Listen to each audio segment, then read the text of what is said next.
नमस्कार, मी अमृता दीक्षित। आम्ही ठाणेकर वृत्तवाहिनीमध्ये आपणा सर्वांचं स्वागत। एक दृष्टिक्षेप आतापर्यंतच्या ठळक घडामोडी। सह्याद्री प्रतिष्ठान ठाणे जिल्हा आयोजित ठाणे मुक्ती दिन या कार्यक्रमाला आमदार संजय केळकर उपस्थित होते। यावेळी आमदार संजय केळकर यांनी ठाणे मुक्ती दिन संग्रामच्या आठवणींना उजाळा दिला आहे। या ऐतिहासिक कार्यक्रमाला आमदार निरंजन डावखरे, सीताराम राणे, विकास पाटील, निलेश कोळी, विशाल वाघ, सुरेश कांबळे, हरी मेजर, लालजी यादव व सह्याद्री प्रतिष्ठानचे कार्यकर्ते उपस्थित होते। सह्याद्री प्रतिष्ठानचे महाराष्ट्र राज्याचे कार्याध्यक्ष व आमदार संजय केळकर यांच्या मार्गदर्शनाखाली सह्याद्री प्रतिष्ठान ठाणे आयोजित तर्फे ठाणे मुक्ती दिन मोठ्या उत्साहात ठाणे मध्यवर्ती कारागृहात साजरा करण्यात आला। या कार्यक्रमाचे यंदाचे वर्ष 10 वर्ष होते।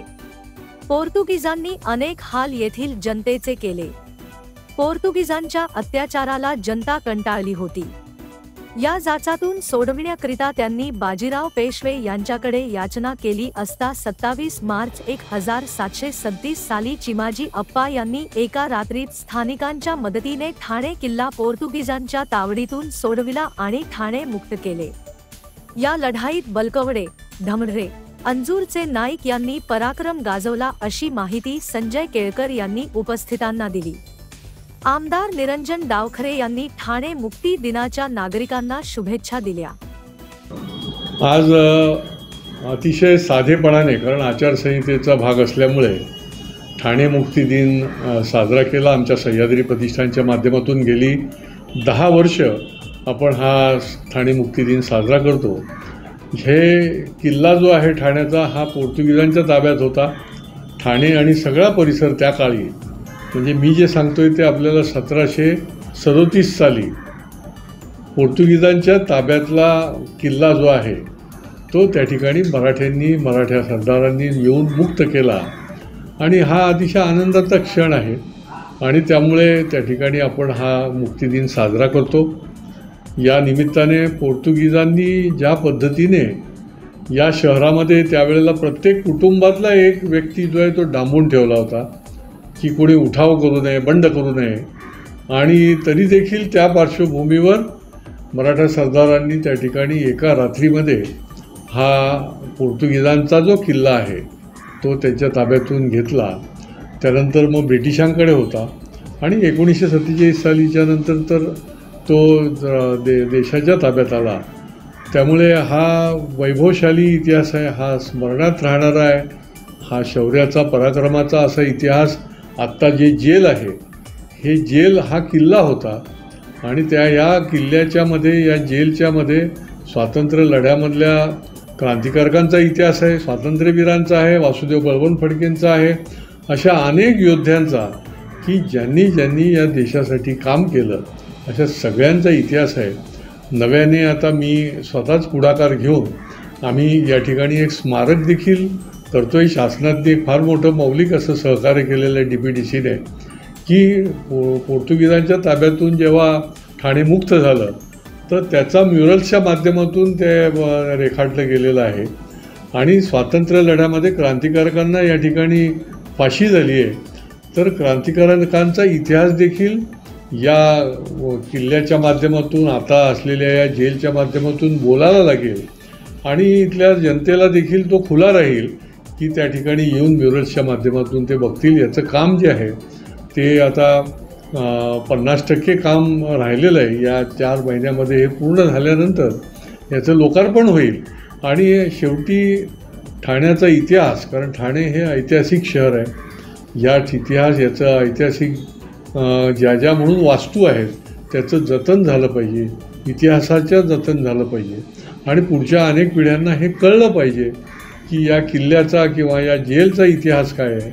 जसं आम्ही टाऊन हॉल निर्माण केला, त्याचं निर्माण केलं किंवा त्या ठिकाणी अशोक स्तंभाचं केलं, पहिल्या ट्रेनचं देखील आता स्टेशनच्या समोर इंजिन जे आहे ते त्या ठिकाणी आपण ठेवलं की हा वारसा आहे, ऐतिहासिक वारसा, अभिमानास्पद वारसा आहे, त्याचं जतन करण्याच्या दृष्टीने हा प्रयत्न होता। तसंच हा ठाणे मुक्ती दिनचा देखील इतिहास हा या निमित्ताने रेखाटला जाणार आहे।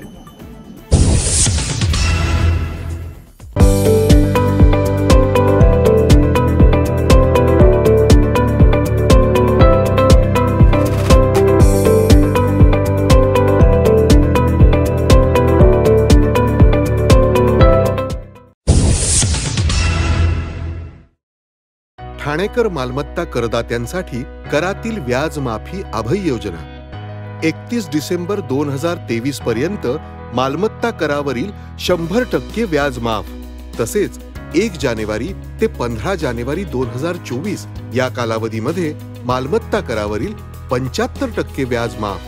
त्याचप्रमाणे 16 जानेवारी ते 31 जानेवारी 2024 या कालावधीमध्ये मालमत्ता करावरील 50% व्याज माफ।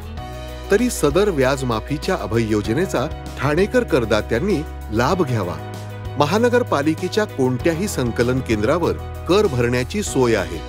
एटीएम, डेबिट, क्रेडिट कार्डद्वारे कर भरण्याची सुविधा उपलब्ध करून देण्यात आली आहे। सोमवार ते शनिवार या दरम्यान सकाळी 10:30 ते सायंकाळी 5 वाजेपर्यंत संकलन केंद्राची वेळ असून करदात्यांच्या सोयीसाठी रविवारी संकलन केंद्र सकाळी 10:30 ते दुपारी 1:30 वाजेपर्यंत सुरू ठेवण्यात येत आहे। यासोबतच ठाणे महानगरपालिकेच्या propertytax.thanecity.gov.in या संकेतस्थळावर ऑनलाईन पद्धतीने मालमत्ता कर भरण्याची सुविधा उपलब्ध करून देण्यात आली आहे। तसेच गुगल पे, फोन पे, पेटीएम आणि भीम ॲपद्वारे आपला कर सुलभतेने जमा करू शकता। ठाणे महापालिका क्षेत्रातील सर्व करदात्यांना विनंती आहे की आपण या व्याज माफी अभय योजनेचा जरूर लाभ घ्या आणि आपला मालमत्ता कर लवकरात लवकर महापालिकेमध्ये जमा करून महापालिकेस सहकार्य करा। धन्यवाद। फाल्गुन पौर्णिमेला राजापूर येथे गंगेचे आगमन झाले असून मूळ प्रवाह प्रवाहित झाला आहे। सध्या सगळीकडे शिमगोत्सवाची धूम आहे। राजापूर उन्हाळे येथील प्रसिद्ध गंगामाईचे आगमन झाले आहे। या ठिकाणी 14 कुंड आहेत। काशी कुंडासह गंगास्थळावरील सर्व 14ही कुंडांमध्ये पाणी आले आहे।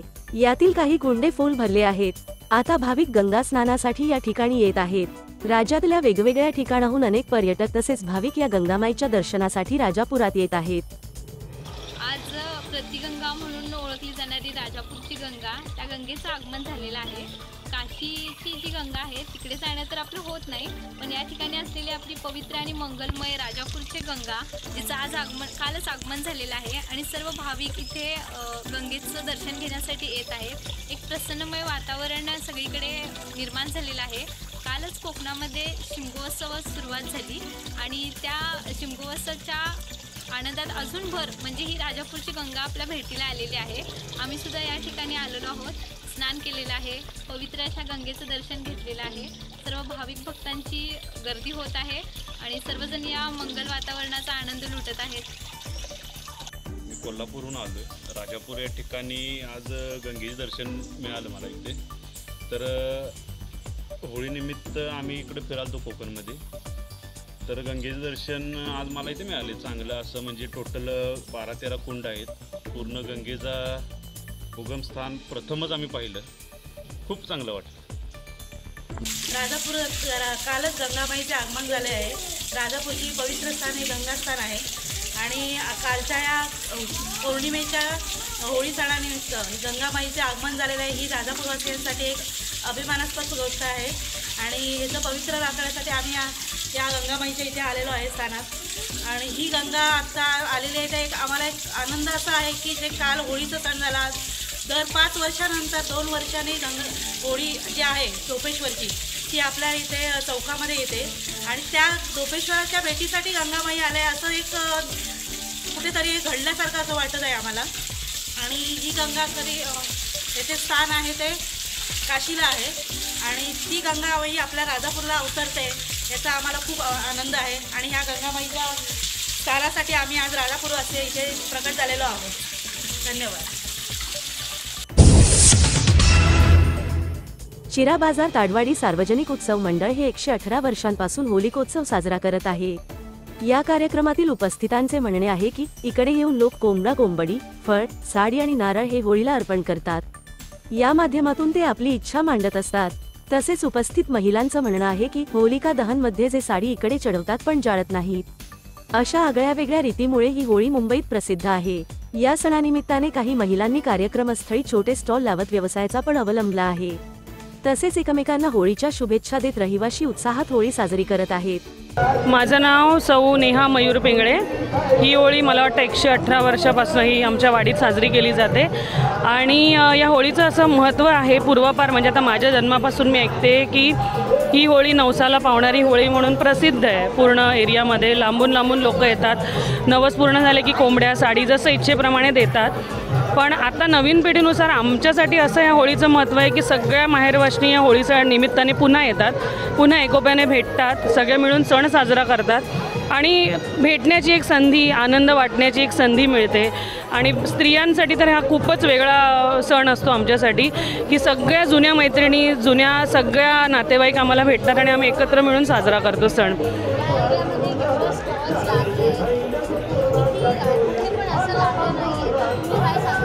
स्टॉल्स म्हणजे या स्टॉल्सच्या निमित्ताने स्त्रियांना संधी मिळते. त्यांचं जे घरगुती जे काही त्यांनी केलं आहे ते विकण्याची संधी मिळते, व्यवसायाच्या संधी उपलब्ध होतात. यातून त्यांचा व्यवसाय वाढीस लागू शकतो. स्त्रियांना स्वावलंबी होण्यासाठी हा एक प्लॅटफॉर्म आहे. चांगली गोष्ट आहे उलट हे स्टॉल लागले आहेत ते. म्हणून कसं होळीच्या निमित्ताने हा वेगळा स्टॉल मी अरेंजमेंट केला आहे. आपल्या कोकणातले जे लोक आहेत त्यांचं इथे चांगलं प्रदर्शन भरलं जाईल आणि आपल्या इकडच्या मुंबईतल्या लोकांना कोकणातले काही वस्तू वगैरे खरेदी करायला मिळतात आणि त्यांना पण काहीतरी वेगळ्या पद्धतीची होळी बघायला मिळेल म्हणून मी हा प्रोग्राम ठेवला आहे. म्हणजे अशा होळी कोणाला माहीत नाही आहे की अशा पद्धतीची होळी असते वगैरे आणि कोकणातले आयटम पण इथे त्यांचे सेल होऊन जातील आणि आपल्या घरातल्या लोकांना म्हणजे एक मार्गदर्शन मिळतो. आपले कोकणातले लोक काय काय बनवतात वगैरे काही त्या गोष्टींनी हे माझं चाललेलं आहे. मग त्यांचं कसं बाहेरच्या लोकांना कळतं ना बाबा काय आंबा पोळी मिळत नाही वस्तू वगैरे आणि त्यांना एक प्रकारे मदत म्हणून माझा हा जरा एक हे चालला प्रयत्न चालला आहे वगैरे असं.